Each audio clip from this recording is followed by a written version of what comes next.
No, not for animals. Hello, everyone. I'm Dana Farino, along with Kimberly Guilfoyle, Juan Williams, Jason Chaffetz, and Greg Gutfeld. It's 5 o'clock in New York City. We might explain that to you, and this is The Five.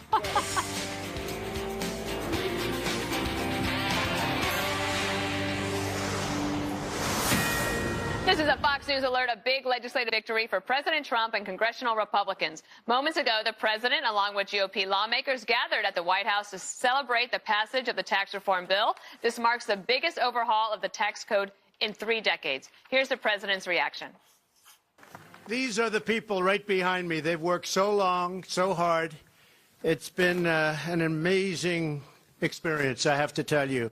Hasn't been done in 34 years, but actually really hasn't been done because we broke every record. I guess it's very simple when you think you haven't heard this expression, but we are making America great again. You haven't heard that, have you? Paul Ryan and Mitch, it was a little team. We just got together and we would work very hard, didn't we, huh? It seems like it was a lot of fun. It's always a lot of fun when you win. Indeed, the chairman of the key congressional committees also had high praise for the president. Here's Orrin Hatch, chairman of the Senate Finance Committee. We're going to make this the greatest presidency that we've seen, not only in generations, but maybe ever. Bring it up, though. The bill now heads to the president for his signature. So let's start with the congressman because you're here. And what do you think of all this? Did you think at the beginning of the year this would happen? No. And not only did they do that, but they actually repealed the individual mandate. So it was and they're going to drill in Anwar, which and they're going to drill in Anwar, a place that I've been there. By the way, there's not even a tree to hug in Anwar. So this is good public policy. It makes the country better. And Orrin Hatch, I think, gave the most heartfelt sentiment. He's talking from his heart.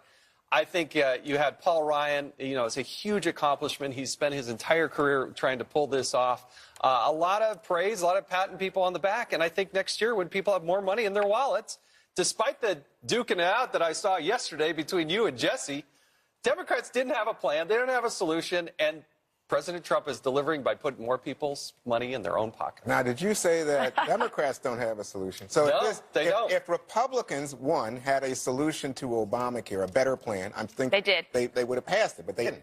Secondly, here comes this plan that's being celebrated today, and hats off to President Trump and Republicans because I think this is his single, Dana says, his big legislative accomplishment. I think it's his only legislative accomplishment, but it comes at a terrific cost. And the terrific cost is this. So you guys, today you're jumping around. Tomorrow you've got your version of Obamacare for all time around your necks. According to the polls. How do you argue? Let me just say so wait, now Obamacare is a bad thing. Well, no, I'm just saying, remember what happened in the 2010 elections, Greg. Wave election, Republicans used Obamacare against the Democrats successfully. Right. So that's what you're Anticipate the same thing now with this bill.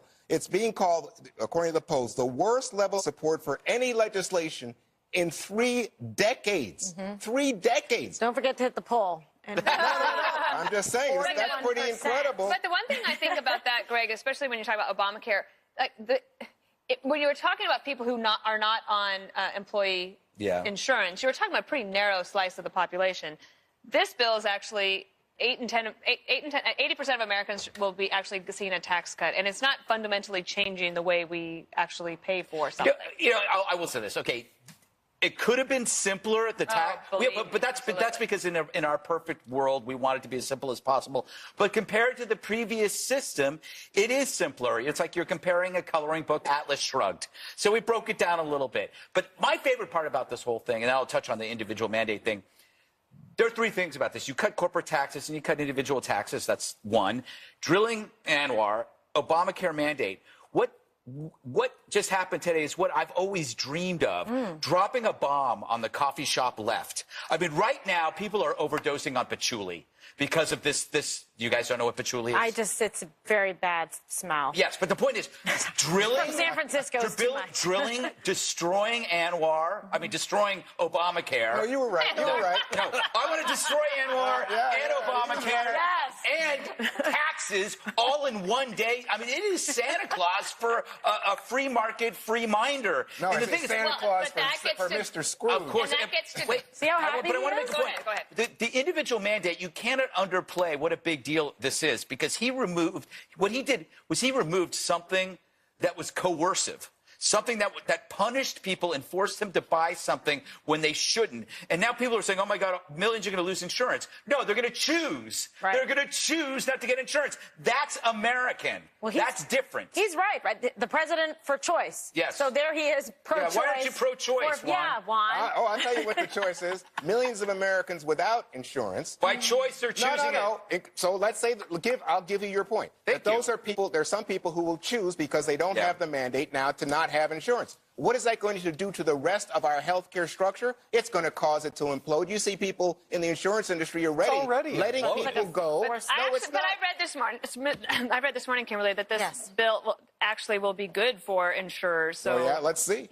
I'm willing to put that on the table. That'll be a complaint possibly. And do you remember, Dana, back in the day, whatever that was, that you had talked about and we discussed on this show that it would have been such a smart move, and I wonder what the congressman thinks of this, to have put this forward ahead of Obamacare repeal and replace because of repealing the mandate and tax reform, putting a win on the board for them, something that they could get some consensus building out and also effectively, defunding Obamacare with this mandate aspect. Can I answer that real quick? Sure, one thought, because I want to add a question to you. Sure. I actually think that I think it worked out the way it was supposed to, partly because if you think at the first of the year, the president and some of his aides were always going after establishment Republicans because they weren't doing enough. And it's almost as if they had to get through the failure to figure out then how to work together later on. So I think it actually all worked out. I wanted to ask you something because the House guys always complain that they've passed 400 bills and the Senate doesn't do anything. And Juan says, well, this is only a singular legislative accomplishment. But if you're doing three things in one bill all at once, then that's actually several accomplishments. Last you had the circuit court judges and the Senate really delivered. Well, and you have Neil Gorsuch sitting on the Supreme Court. And so the president actually got done in 12 months. Not even 12 months. Faster than anybody else was doing it. But to answer your question, Republicans did have two shots at reconciliation where they only have to get to the 50-vote threshold. They missed that opportunity, and they could have tackled each of these individually. But nevertheless, now here you are coming into Christmas, and huge victory. And nobody should have to justify and, quote, pay for allowing the American people to keep their own money in their own wallets.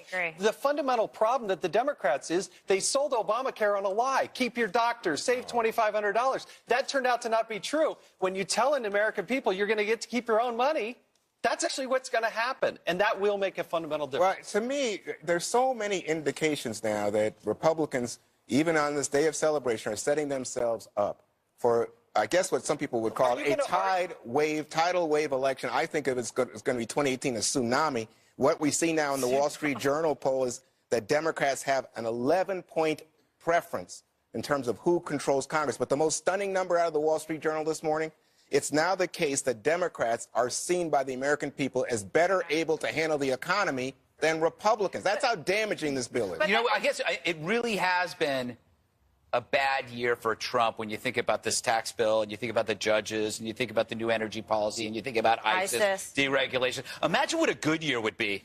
I mean, I don't know if we can handle a good year. If this is a bad year for Trump, a good year, we might all have heart attacks. Tired of winning. This is a consequential phenomenon, his presidency. I think for the sanity of people like Rosie O'Donnell, before they completely implode and end up being incarcerated against their will, you have to admit that this is an effective consequential phenomenon. If this is an effective presidency, even if you don't like it, you have to admit, or else you're going to go crazy. But I also have to think that it's an effective presidency because you had cooperative Republicans on the House and Senate side. If you think of Obama's first year, so he had the majorities, Democrats in both the House and the Senate, and they were able to do his signature achievement, which was Obamacare, which ended up becoming the albatross around their neck. I don't think tax reform is going to be that way for Republicans. But let me ask you, what do you mean by effective? Do you think this is good? Oh, yes. Yes. I don't see, when you say effective, I think the reason, what drove this was Republicans saying, oh my gosh, I think Lindsey Graham said this explicitly, if we don't have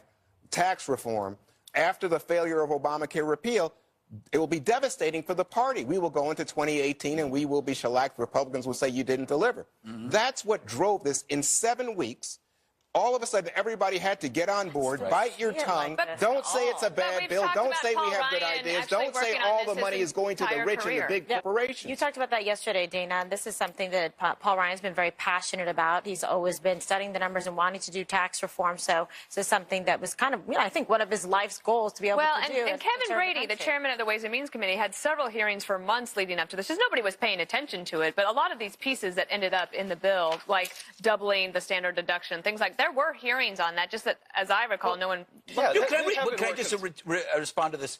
The Democrats are always think, it's a big win for corporations. Democrats only realize that, like, colleges, activist groups, and NFL teams are made of people. Those things are made of people, but corporations must be this kind of like this machine. Nobody gets up in the morning and goes to their office, which happens to be a corporation, which happens to make things, and the more profitable they are, the better things they can make, and they can get cheaper, and they can give raises. But they aren't actually people. They're just big monoliths. They aren't human. No, I don't understand that. First Amendment rights. There's no tenure in a corporation, but there's tenure in college. No, what I'm saying to you is people are corporations. Americans like corporations. Yes. But the way that Donald Trump sold this bill was it's going to create jobs, that the corporations, if you give them more money, are going to invest more and therefore create more jobs. And there's no indication from corporate leaders, and no indication from history, given what happened with the Reagan tax cut, that what happens to that money is more money for the shareholders and bigger paychecks for the executives. Who do you think these shareholders are? They're the unions, and they're the individuals that buy into these things. And what are the Democrats going to go sell next year? Your taxes were just fine. In fact, they should have been higher. You should have been to the corporation. More, Governor. No, they will simply say, Congressman, why is it that the corporations get 80% of this benefit and you get nothing, buddy? That's not what they're saying. Their rates are going to go on the individual level. They own these 401k plans, and the reason the stock market has been zooming all year is because this plan was going to actually happen. Can we give Kimberly the last word? Most certainly. I think that's it. That's your last word. And it was excellent. Juan, I think, is obviously a little bit of a Debbie Downer right now. I don't know why. I'm happy. I think Democrats are going to do great in 2018. Guess what? There's the corporate aspect of it, but also there's like the individual aspect of it, which is, you know what? I'm going to allow you to decide what you want to do with your money. I'm going to give you a little bit more of it to do what you will, depending. Maybe you have more educational needs. Maybe you want to try and put a down payment on a house or something. Do something for your children. What about my yacht, Kimberly? I think that's the point. You'll be getting no help but mental health. That's it. My yacht and my servants, because I'm evil and rich. You have servants? No. You know what? I'm going to say one more point. It takes a long time for people to get to the point where they consider themselves wealthy. Everybody assumes that everybody is born well. There are people that it takes 30 years to get to a point where you get to a point where you've been paying all your lives, and now you're being demonized. Well, I actually find this interesting because today I was on a Fox television show. I hope it wasn't Daily Briefing. Yes. Oh, it was brilliant. You saw it. Anyway, so the host of this show, you wouldn't believe it. Yeah. She goes on and on. It's the media's fault that the American people don't understand and love this bill. Pull the tape. Yeah, it's not Donald Trump. It's the media, that evil media. That Republican communicators need to always remember Dana Perino's first rule of dealing with the media is that the media is never going to save you. You have to save yourself. So they do have a task in front of them, which is the job doesn't end today in terms of selling tax reform. That's going to be something they will need to continue to do. And I guess that's it.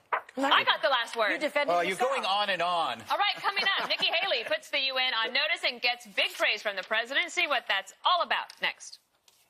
Baby, let's turn off the lights. 'Cause, girl, there's just not enough love in the world. So we should make a little, generate a little, maybe even make the world a better place a little. Yes. So the UN is considering a resolution concerning President Trump's recent decision to move our embassy in Israel to Jerusalem. Upon hearing this, the Trump administration has decided to cancel the move. I kid. UN Ambassador Nikki Haley tweeted this. At the UN, we're always asked to do more and give more. So when we make a decision at the will of the American people about where to locate our embassy, we don't expect those we've helped to target us. On Thursday, there'll be a vote criticizing our choice. The U.S. will be taking names. Love it. Taking names. You got to love that. It's politics meets The Godfather. I'm shaking. So Haley shows us what American foreign policy looks like with the spine. For so long, we've endured a relationship with the UN that verges on spousal abuse. No matter what we do, save lives, help those in need, try to pull violent countries out of their own deadly chaos, the UN then kicks us in the teeth. It's nice to see Haley hit first and hard to counter the coming petulant whine, and whine they will. After all, it's our embassy, not theirs, so shut up, you ungrateful brats. And I hope we do take names and make these double-parking dipwads pay. They're always double parking. So the good news for America, there isn't just a new sheriff in town, but a new contagious sentiment. One that mixes no BS bluntness with a disgust for what went on in the past. The new boss is definitely not the old boss, and now the UN must deal with it, not the other way around. Amen. Thanks, Greg. You're welcome. Hey, so this is a letter, I think we just upped. It's Haley's letter to delegations. See that? Yeah, very good. Shall I read the first sentence? Sure, I'll take it. Okay. As you consider your vote, this is my favorite sentence. As you consider your vote, I want you to know that the president and the United States takes this vote personally. This is like an action hero memo. Now it's personal. I don't know. Yeah, I like to separate the politics from the personal, but she's making a strong case there. Yes. I saw somebody anonymously say from another country that her letter only served to unite them more. But the thing that's interesting is that as soon as President Trump made the announcement that he was going to seek to move the embassy from Tel Aviv to Jerusalem, remember there was going to be this parade of horribles and all these terrible things were going to happen, and pretty much has fizzled. And even if they use it as an excuse to riot or to commit acts of terror and try to blame it on that. Yeah.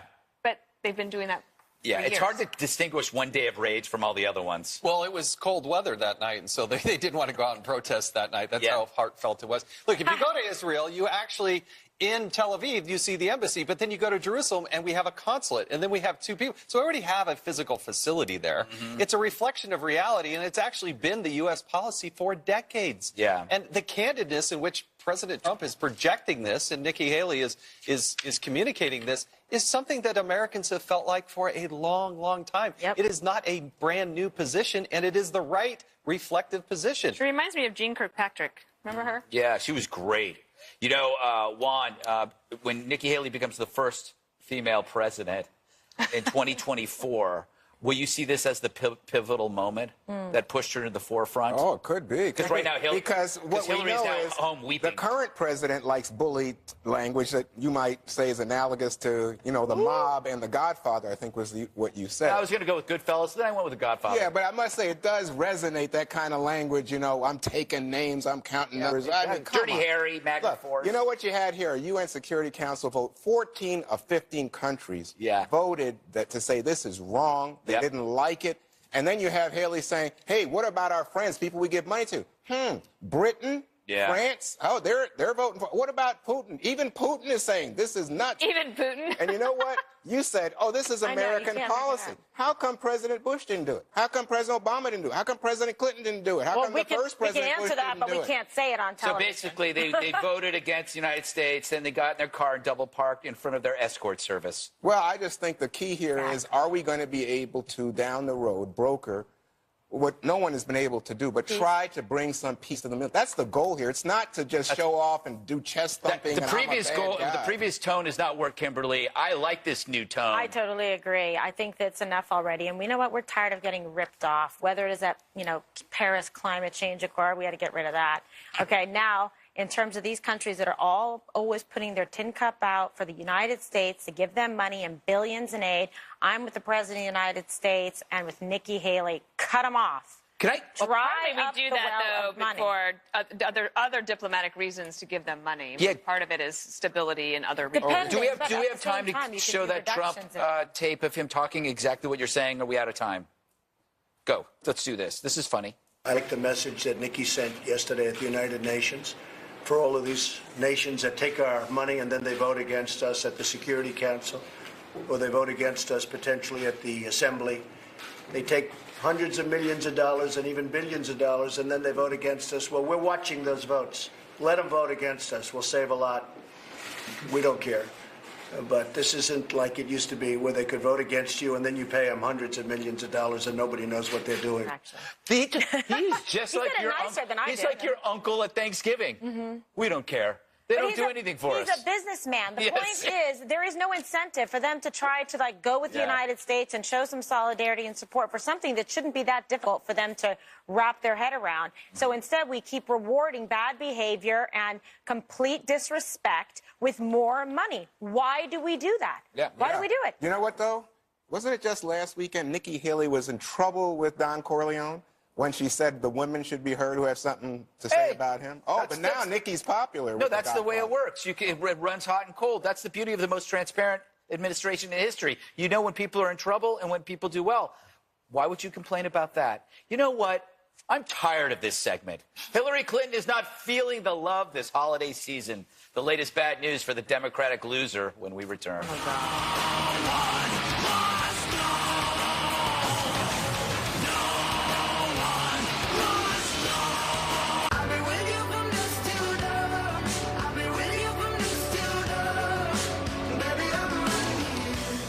Sorry, not sorry, Hillary, because you've hit an all-time low. According to the latest Gallup poll, more people dislike the failed Democratic presidential nominee than ever before, Juan. The survey says Clinton's favorability, you love the polls, right?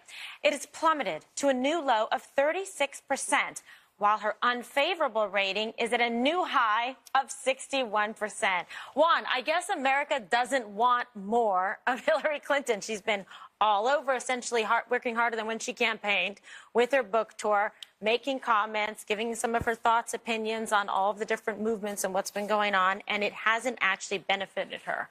Oh, is that why she has a bestseller? Okay, well, she might have some more money in the pocket, but Clintons have never had problems putting money in their pockets. Wait a second. Her numbers are better than Donald Trump's, and he's the president. Well, he's got more to risk. I mean, she's actually doing nothing, and people can't stand her. He actually has to go out every day and piss people off. People actually hate her, and all she's doing is showing up on Colbert. I thought he was supposed to defend Trump. No, what I'm saying is, when you are actually working every day, you're going to tick off half the country. She's not doing anything but waltzing around. And this, good contrast. Trump just left the end of the year on a high note. This is the end of 2017 with a tax bill. She never leaves. She's a constant low note. She's drifting around. She's like the guy in the plane that just stunk up the bathroom. He shouldn't have had a burrito in Terminal B. But my point is this: that she has nothing better to do. She is like that old guy who hangs out at the hardware store, who keeps asking for the prices of stuff but never buys anything. Oh, annoying! You know what I'm saying? Because he just has nowhere to go. That guy drives me crazy. Oh, that's why he quit the hardware store, Dana. Okay, so Greg, what I think you mean, in Greg speak, is that because the president is actually trying to do work and have accomplishments, people might take issue with that. Especially, also, I think people like Juan and other liberal Democrats might actually be upset that he's doing so well, and they're refusing to give him any credit for it whatsoever. The winning is killing me. But also, they got to blame. They have to blame Hillary for Trump winning. It was her entitlement and arrogance that paved the way. So I think there's a. Let me just say to you, my friend. Yes. Without Hillary as a whipping boy, or should I say whipping girl, what would you do? What would Donald Trump do? Every day he brings her up. Oh, Hillary. No, she why brings don't you herself investigate up. It's just Hillary? on the Daily Show. Investigate Hillary. Go after Hillary. And you know what? Let me ask you. Does anybody have a tattoo of you on their arm or leg or whatever? Probably. Probably. Go to the Fox gym and watch Dobbs do squats. Oh, that's you? Ew. I don't even want to know where. Oh. Do you have like a vomit bowl? Yes. Yes, it's called the 5 Cup. Oh my gosh. Okay, Dana, try to clean that up. Well, I was going to say, I kind of feel bad for her. Okay, because even on the campaign, when they would go to her and talk to her about her likability, she expresses wonder. She doesn't understand why people feel this way about her. She might think it's because she takes tough stances on issues or something. She did the book. I think she wanted to try to be the first to write history, and she's probably made a lot of money on the book. But the fact that you keep out there reminding people about your loss and why you lost, that I do think that adds into it. If you're at a 36% approval rating, that means it's not just Republicans disapproving. It's also Democrats who are frustrated, and they probably do want to move on. But I have some empathy for her. I mean, I wouldn't want to have to read these polls about myself. Yeah, I felt like that's why I avoid the polls. Yeah, but she ran for president, so it's polls every day. If you think of somebody like John McCain that lost and Mitt Romney, like both of them had said, and even Al Gore, right? They didn't write books right away. They let it go. They got off the stage, and their popularity rating went up. She might not even care about this, actually. And she didn't so why run. do I feel bad? She stumbled. Well, she scooted along in the Scooby-Doo. But this is also, I think this poll, also adds a bit of clarity to me because I think those campaign strategists around her had the right idea. Don't go to Wisconsin. Don't go to Pennsylvania. Don't go to Michigan, because every time you show up, we're going to start losing votes. Right. I think, look, the cold reality, and it's difficult and it's hard, but if the race were held today, Donald Trump would thump her even more. He would win by a bigger margin. Thumper. It's actually probably good news for the Democrats because, yeah, they're going to move on and say, look, we can't win with her, so enough already. If her numbers were up a little bit, then there might be some compelling case, give her a chance again, et cetera. But I think the rest of the Democrats that want to run, like the 16 people that want to jump in now are like, yes, bye-bye. They're all going to be women because there are going to be no Democrats left. What? Well, because they're Male all Democrats. Because they're all having to resign. Am I an endangered species now? No, only if you were in Congress. But I must say, Obama's numbers, like 60% approval. 43, too. Yeah. When we return, UFO mania hits not only Greg, but the White House press corps. We're going to show you that next.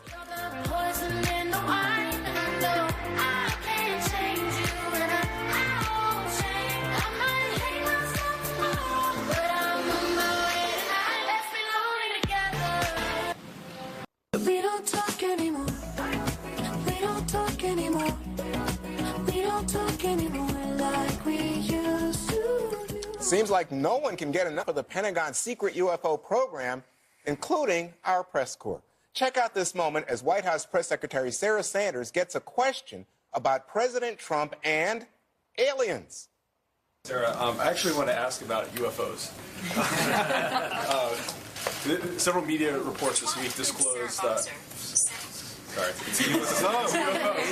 I was going to say, I don't know if that's a coincidence or not. I feel like I already want to pass on this question, given that you've got aliens sitting among you. Several media reports disclosed the existence of a secret Pentagon program that was researching UFOs. Funding ran out for that in 2012. Does the president believe in the existence of UFOs, and would he be interested in restoring funding for that program? Somehow that question hasn't come up in our back and forth over the last couple days, but I will check into that and be happy to circle back. Love her. So in case you didn't get that, so Jordan Fabian, who's the reporter for The Hill that was asking the question, as he's asking the question, his Alexa or whatever goes off and says something that's not quite comprehensible, but the idea is, hey, what's that? And of course, that's what Sarah Sanders responded to by saying, apparently there are aliens among us. But we have a former congressman among us, so you must have some inside dirt. Tell us, are there aliens? Yeah, did you know about the secret program? I could tell you, but then I'd have to kill you. Oh, don't do that. Start right here. Yeah, you see, Please, start right here. They're going to send me off into space. Go ahead. No, if I believe dissect me, you and put you in the cover of the you're Inquirer. already more than halfway there. Thank you, yes. But no, I've never heard of this. But, you watch these Air Force videos that are showing up. These are trained Air Force pilots. They're flying things like F-16s, and I don't know what that is in that video. I do. He had a fly in the cockpit. Take a look. He had a fly in the cockpit. He's moving around, but the fly is just kind of like standing. It's inside the cockpit. Well, let's look at a piece of tape from the man who was running this secret program, at the Pentagon. Here's what he had to say. These aircraft, we'll call them aircraft, are displaying characteristics that are not currently within the U.S. inventory nor in any foreign inventory that we are aware of. My personal belief is that there is very compelling evidence that we may not be alone. Yeah. Wow, Kimberly, we are not alone. This has been, I guess, getting a lot of news coverage with, increasing frequency. I'm sure we're going to know fairly soon a lot more, especially with President Trump, because he believes in transparency and putting these things out there. And he's going to have to make a determination if it's going to affect any national security interests and whatnot. But it's something, people are curious about it. People have always asked about it. So I wouldn't be surprised. Kimberly, tell us, are we alone? Well, I'm a Westworld robot, but not from outer space. What about Kimberly to abort immediately? Abort immediately. Sorry. I have to leave now.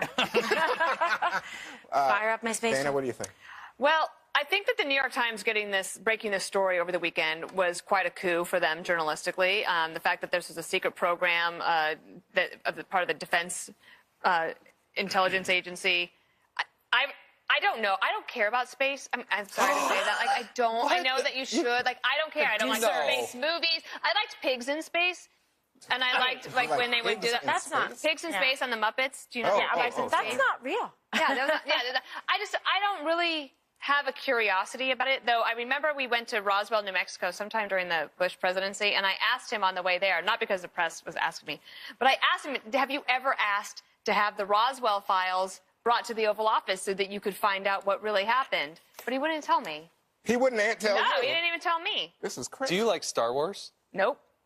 Oh, my gosh. Not Star Trek? Greg, help us out. That's not real either. I prefer Star Wars to Star Trek. I'm against all war, including Star Wars. You like Star Wars, Allison. They already came. Okay, we have to figure this out. Okay, why haven't we heard from aliens? We've talked about this. They already came. Aliens already came and actually created Earth. The reason why we're here is because of aliens. Aliens now are simply waiting for our metamorphosis to total artificial intelligence. All the other planets, the reason why you don't see any life out there is that they began like Earth and then metamorphosized into artificial intelligence over I don't know how many years. We're only in the kind of preliminary stages. We're essentially the caterpillar, and we're waiting to become the butterfly, which is artificial intelligence. Once AI on Earth becomes self-aware and eliminates us in human form, we will be welcomed into the fold as AI, and then we will become equally silent in the universe the way all the other planets are. But butterflies only live for 24 hours. A whole lot of crazy. Well, that was a metaphor. My goodness. No, it's like that show Men in Black, which I love. I mean, it's the only way you can explain Cher and Rosie O'Donnell. It's the only way to explain it. Now they're going to get after you. Check your Twitter. Oh, they've already been after me for coming a long up. time. Coming up, this is going to be fun. The top phrases in Marist Poll's most annoying words of 2017. And does not include guess what? Sorry, Gregory. Yeah. We'll reveal the list and have some fun next.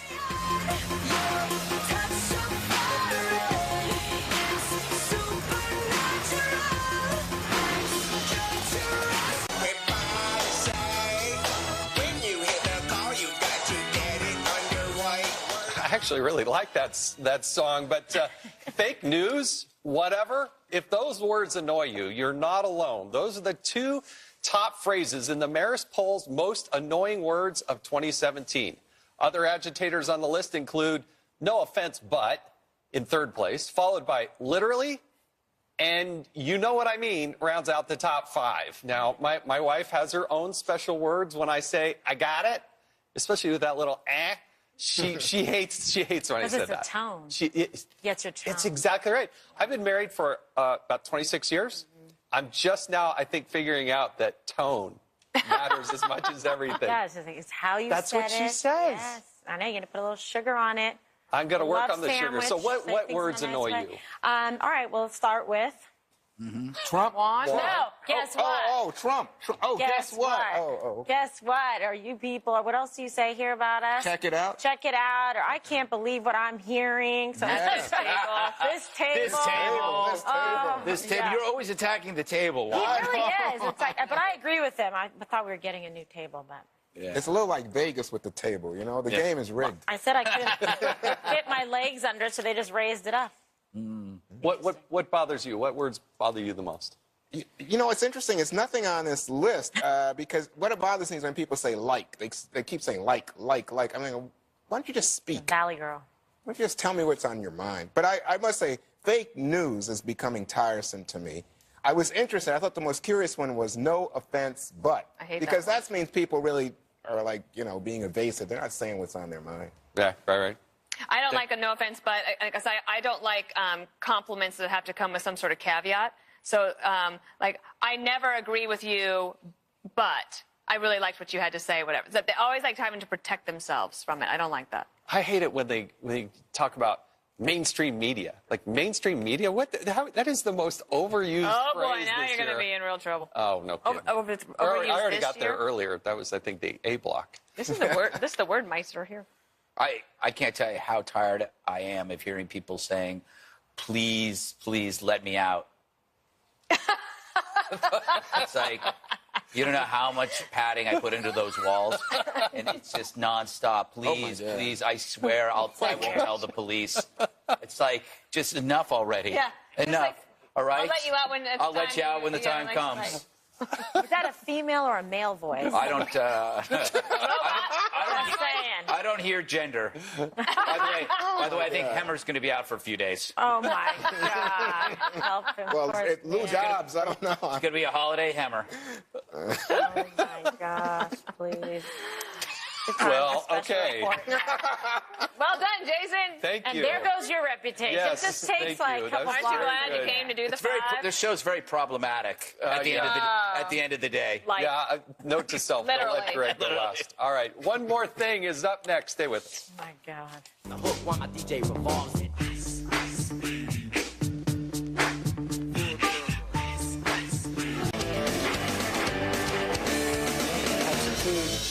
It's time now for one more thing. I'm going to go first. We had a fun little get-together last night of the 5. Not everybody could make it. Greg was working. Kimberly stopped by, but she had to work too, and the crew was working. Yeah. But the ones that came, it was really fun. Let's see. There's Jesse. Let's see. We had a little boomerang. There's Kimberly. We caught her in her coat before she left because she had to host for Hannity. And are you hosting Hannity tonight too? I am not. No. Oh, okay. So you might see her out on town tonight. Then we had a group shot. We already went through the group shot. And there's Jesse and Juan, naughty and nice. It was very fun, and we thank all the producers and everyone that works behind the scenes for making this show what it is. And the crew, everybody, thank you. We don't really do much around here, obviously. We have limited talent, so it's really all about them. Clearly. And thank you, and Merry Christmas. Juan. So, what's Christmas without a twinkle in a child's eye? Well, not much if your child and the family cannot afford Christmas cheer in the form of a gift. Well, one New Jersey school teacher set out on a mission to change that.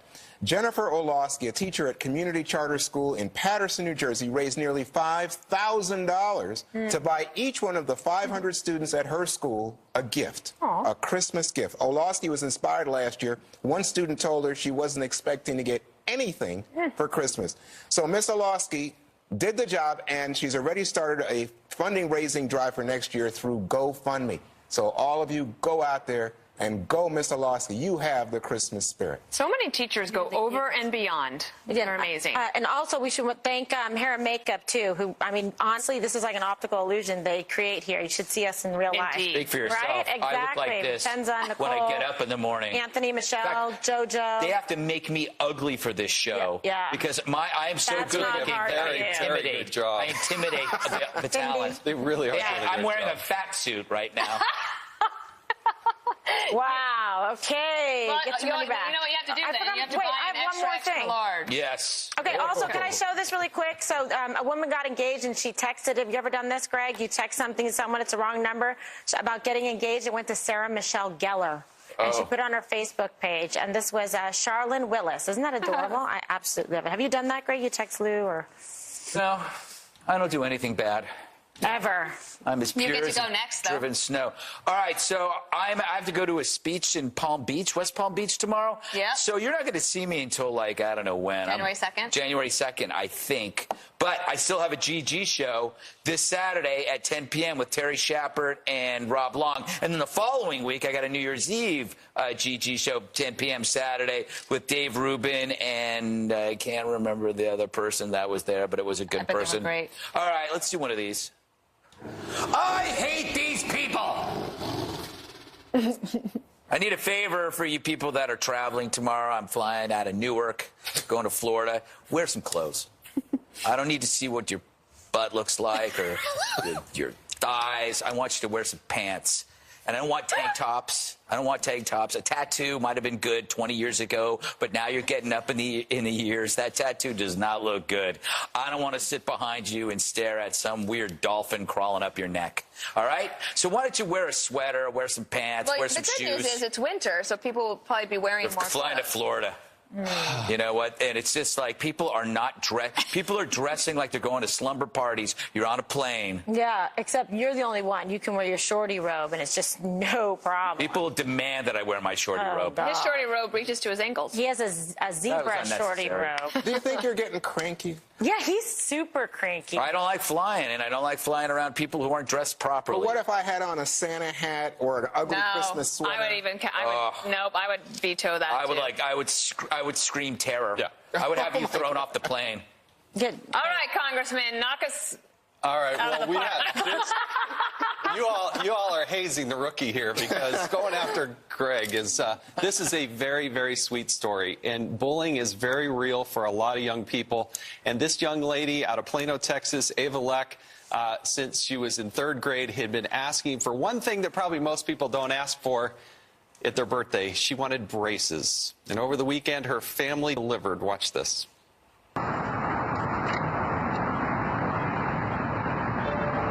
You are set up with your appointment.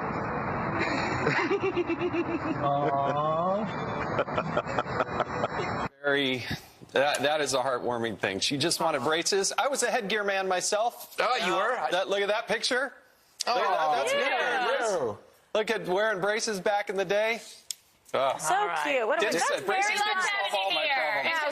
to that young lady. All right, set your DVRs. Never miss an episode of The Five. Special report is up next. Brett, can you help us? And did he wear braces? On, take it away. I had braces. Wear braces? I had braces. I did indeed. Thanks, Dana. Victory lap.